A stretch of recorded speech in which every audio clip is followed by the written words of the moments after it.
हाय मेरे प्यारे दोस्तों।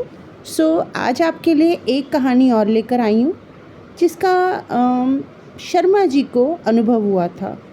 आशापुरा विस्तार में रहने वाली धरा शर्मा की अभी अभी शादी हुई थी और 2-4 दिन बाद ही उनके पति दिलीप को ऑफिस के काम से एक हफ्ते के लिए दुबई जाना पड़ा।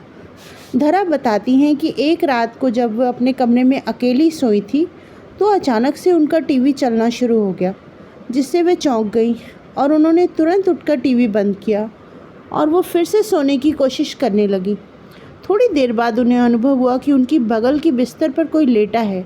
टीवी की अपने आप चलना, किसी की मौजूदगी का एहसास होना घर में अकेली लेटी महिला को डरा देने के लिए काफ़ी था।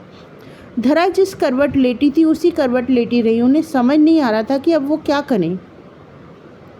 खुद को समझाने के लिए उन्होंने सोचा कि शायद ये उनका वहम होगा, लेकिन थोड़ी देर बाद उन्हें फिर वही अनुभव हुआ जैसे बिस्तर का गद्दा दब रहा हो और बगल में लेटकर कोई करवट बदल रहा हो। इस एहसास से धरा के तो रोंगटे खड़े हो गए। वो समझ नहीं पा रही थी कि आखिर ये क्या हो रहा है। बहुत हिम्मत जुटाकर वो बिस्तर से उठी और पीछे पलट कर देखा, लेकिन वहाँ कोई नहीं था। जब उनकी नज़र गद्दे पर पड़ी तो धरा का दिल दहल गया। गद्दा और नीचे दबा हुआ था और ऐसे लग रहा था जैसे उस पर कोई लेटा है।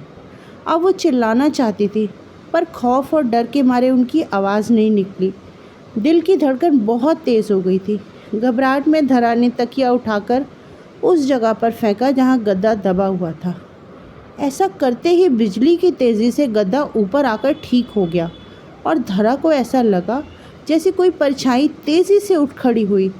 इसके करीब 30 मिनट बाद कोई हलचल नहीं हुई और तब धरा में थोड़ी हिम्मत आई और उसने पास पड़े मोबाइल से बगल के कमरे में सो रही अपनी सासू माँ को फ़ोन किया और उनकी सास तुरंत दौड़कर धरा के कमरे में आ गई और पूछने लगी कि क्या हुआ। धरा अभी कुछ बोले इससे पहले उन्हें कुछ ऐसा दिखा कि उसके होश उड़ गए। अगली प्रस्तुति अगले वीडियो में। Bye bye.